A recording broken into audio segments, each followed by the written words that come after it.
사랑하는 성도 여러분, 9월 22일 화요일 새벽 만나 오신 여러분 주님의 이름으로 환영하고 축복합니다. 오늘 우리에게 주시는 하나님의 말씀 사사기 5장 12절부터 22절까지의 말씀 보겠습니다. 사사기 5장 12절부터 22절까지의 말씀을 제가 여러분에게 봉독해 드리겠습니다.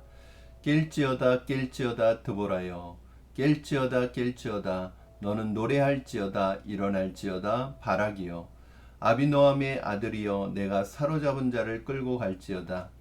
그때에 남은 귀인과 백성이 내려왔고 여호와께서 나를 위하여 용사를 치시려고 내려오셨도다. 에브라임에게서 나온 자들은 아말렉의 뿌리 박힌 자들이요, 베냐민은 백성들 중에서 너를 따르는 자들이요, 마길에게서는 명령하는 자들이 내려왔고 스불론에게서는 대장군의 지팡이를 잡은 자들이 내려왔도다. 이사갈의 방백들이 드보라와 함께하니 이사갈과 같이 바락도 그의 뒤를 따라 골짜기로 달려 내려가니 르우벤은 시냇가에서 큰 결심이 있었도다. 내가 양의 우리 가운데 앉아서 목자의 피리 부는 소리를 들으면 어찌 됨이냐. 르우벤 시냇가에서 큰 결심이 있었도다. 길르앗은 요단강 저쪽에 거주하며 다는 배에 머무름이 어찌미냐. 아셀은 해변에 앉으며 자기 항만에 거주하도다. 스불론은 죽음을 무릅쓰고 목숨을 아끼지 아니한 백성이요, 납달리도 들의 높은 곳에서 그러하도다. 왕들이 와서 싸울 때에 가나안 왕들이 무깃도 물가 다안하게서 싸웠으나 은을 탈취하지 못하였도다. 별들이 하늘에서부터 싸우되 그들이 다니는 길에서 시스라와 싸웠도다. 기송강은 그 무리를 표류시켰으니 이 기송강은 옛강이라. 내 영혼아 내가 힘있는 자를 밟았도다. 그때 군마가 빨리 달리니 말굽 소리가 땅을 울리도다. 아멘.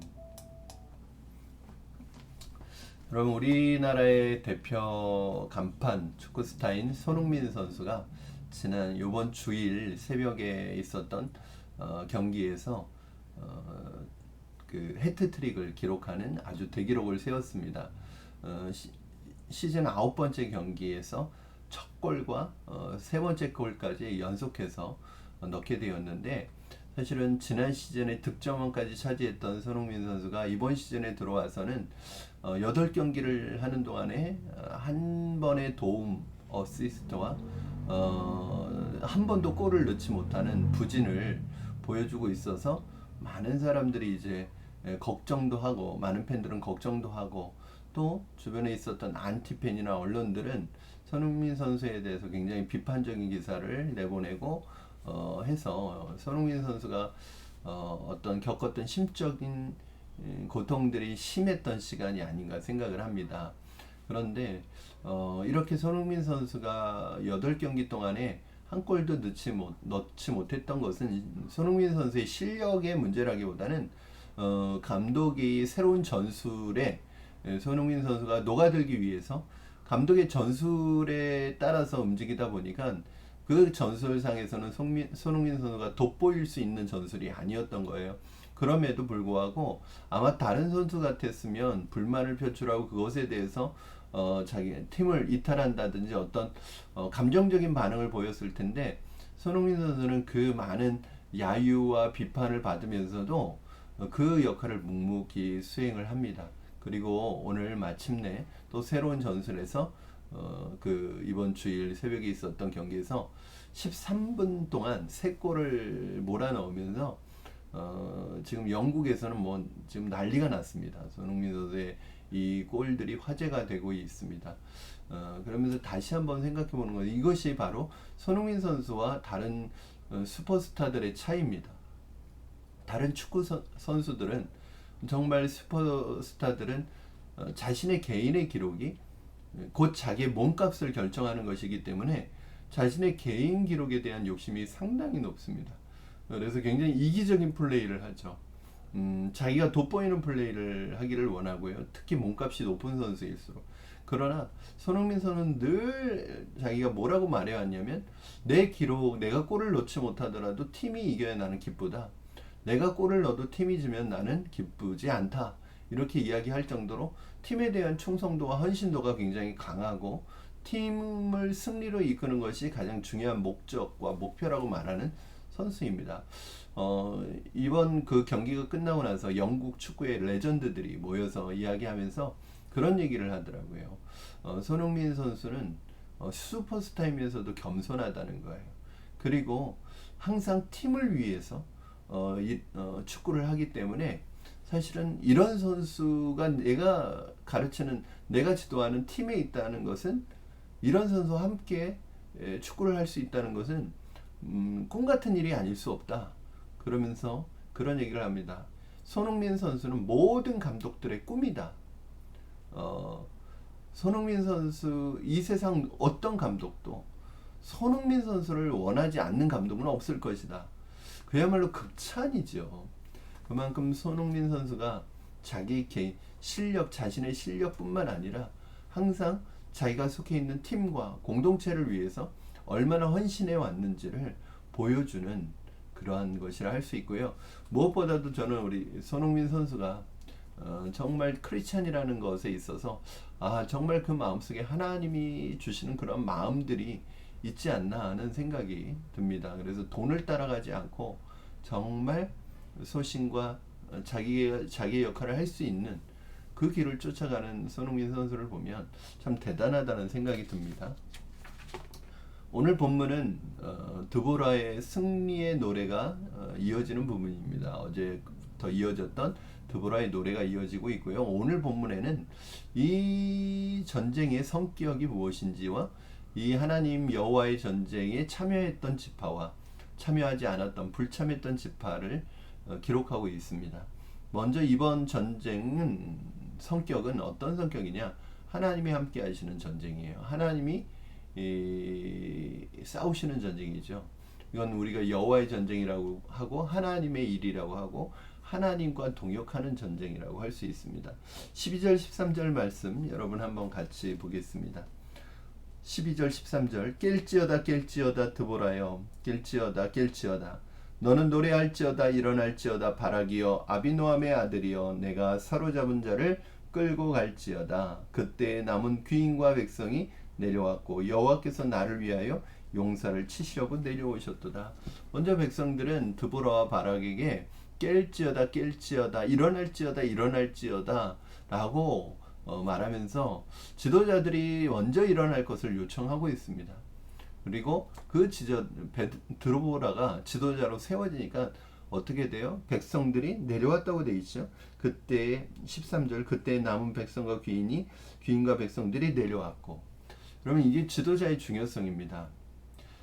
백성들이 준비가 돼 있어도 지도자가 없으면 사실은 방향을 잡을 수가 없죠. 그러나 한 사람이 연약하지만 하나님의 사람이 세워지고 지도자가 세워지면 방향이 잡히고 그 백성들을 이끌어갈 수 있는 사람이 생기는 거예요. 그 지도자가 세워지니까 백성들이 내려왔다는 거예요. 이 전쟁에 참여하려고 내려왔다는 거예요. 참여하였다는 거예요. 그러면 이것이 지도자의 역할입니다. 지도자는 앞장서는 사람이에요. 앞에 가는 사람이에요. 앞서가는 사람이에요. 그렇죠? 공동체에 있어서 리더의 역할이 중요합니다. 공동체의 리더는 먼저 섬기는 사람이고 먼저 일하는 사람이고 먼저 하나님을 섬기고 예배하는데 앞장서는 사람이에요. 이것을 보면서 팔로우들이 그 모습을 보면서 따라가는 것이죠. 순론들은 순장을 보면서 신앙생활을 배워가는 것입니다. 또 순장님들은 리더들은 목사와 교역자와 담임 목사를 보면서 신앙생활을 배워가는 것이죠. 리더는 두 가지 유형이 있다고 그래요. 돌격 앞으로 하고 자기는 뒤에 있고 군사들을 앞에 보내는 사람이 있는가 하면 나를 따르라 하고 먼저 앞장서는 사람이 있다고 합니다. 오늘 본문에 나오는 지도자들은 바로 앞장서는 사람이에요. 나를 따르라고 말하는 사람들이. 에훗도 그렇게 명령하더라고요. 나를 따르라고. 여러분이 이미 살펴봤던 사사 에훗도 나를 따르라고 그렇게 이야기합니다. 이렇게 그 귀인들과 백성들이 지도자를 따르기 시작하니까 누가 내려오세요? 여호와 하나님께서 나를 위하여 용사를 치시려고 내려오셨다고 말씀하고 있습니다. 무슨 뜻이에요? 하나님께서 내려오셨다는 거거든요. 이게 무슨 뜻이냐면 이 싸움은 하나님께서 개입하시는 여호와의 전쟁이라는 거예요. 그냥 다른 민족의 땅을 빼앗거나 다른 민족의 뭐 전리품을 빼앗기 위한 싸움이 아니라 바로 하나님께서 싸우시는 선과 악의 싸움이라는 것을 볼 수 있습니다. 영적인 싸움이라는 거죠. 그러므로 이 싸움에 동참하는 것은 바로 하나님의 일에 동참하는 것이고 하나님과 동역하는 것이라고 볼 수 있습니다. 오늘 두 번째 하나님의 일에 대한 부름이 등장하는 이 부름에 동참하는 사람들의 이름이 기록되어 있는데 지파들의 이름이 기록되어 있고요. 또한 동참하지 않는 지파들의 이름이 기록되어 있습니다. 먼저 여호와의 전쟁에 하나님의 일에 동참하는 지파는 어느 지파일까요? 14절 15절 14절 15절 보니까 에브라임에게서 나온 자들은 아말렉의 뿌리 박힌 자들이요 베냐민은 백성들 중에서 너를 따르는 자들이요 마길에게서는 명령하는 자들이 내려왔고 스불론에게서는 대장군의 지팡이를 잡은 자들이 내려왔도다. 이사갈의 방백들이 드보라와 함께하니 이사갈과 같이 바락도 그의 뒤를 따라 골짜기로 달려 내려가니 르우벤 시내가에서 큰 결심이 있었도다. 18절 스불론은 죽음을 무릅쓰고 목숨을 아끼지 아니한 백성이요 납달리도 들의 높은 곳에서 그러하도다. 여기 보시면 먼저 전쟁에 참여한 하나님의 전쟁에 참여한 지파는 어떤 지파예요? 14절 보니까 에브라임 지파가 나오고요. 그 다음에 베냐민 지파가 나옵니다. 그리고 오늘 본문에 보면 마길이라는 이름이 나오는데 사실은 이 마길은 어느 지파냐? 므낫세 지파예요. 므낫세 지파의 장남이죠. 여러분도 기억하시겠지만 므낫세 지파는 땅을 분배받을 때 요단강을 기준으로 해서 요단 동편과 서편으로 나누어서 분배받았어요. 그래서 므낫세의 반지파는 요단 동편에 있고요. 므낫세의 반지파는 또 다른 반지파는 요단 서편에 있죠. 여기 있는 요단 서편에 있는 지파를 얘기하는 것입니다. 그리고 스불론 지파, 이사갈 지파, 납달리 지파가 이렇게 나오는데 오늘 18절에 보니까 스불론 지파를 가리키면서 죽음을 무릅쓰고 함께 하였다고 오늘 말하고 있습니다. 드보라의 마음에 이 이름들은 잊을 수 없는 이름들입니다. 잊을 수 없는 사람들입니다. 나라가 위기에 빠졌을 때, 공동체가 위기에 빠져 있을 때 수수방관하지 않고 함께 힘을 합해서 동참하고 함께 하였다는 것입니다. 이런 사람들은 지도자의 마음에 영원히 남죠. 지도자의 마음에 영원히 남는 사람들이에요. 지도자, 특히 하나님에 의해서 세워진 지도자의 마음에 이런 마음이 새겨져 있다면 하나님의 마음에는 어떨까요, 여러분? 하나님의 마음에도 그 사람의 이름이 기억되겠죠. 그리고 하나님이 기억하시는 사람이 되겠죠. 저는 하나님의 가슴 속에, 지도자의 마음 속에 여러분의 이름이 기억되기를 주님의 이름으로 축원합니다. 여러분 오늘 여기 나와 있는 이 6지파는 지도자의 마음뿐 아니라 하나님의 마음에 기록되어 있는 남아있는 지파들의 이름이었습니다. 저는 오늘 본문에 나오는 이 6지파의 이름과 또 반대되는 그렇지 못한 지파의 이름이 나누어져서 기록되어 있다는 것은 무슨 의미일까? 여러분 한번 보십시오. 그 여호와의 전쟁에 의도적으로 참여하지 않은 지파들이 있어요.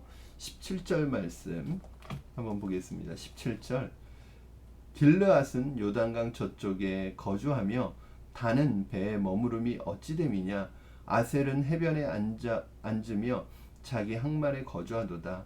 16절 후반부에 보면 루벤도 해당이 되고요.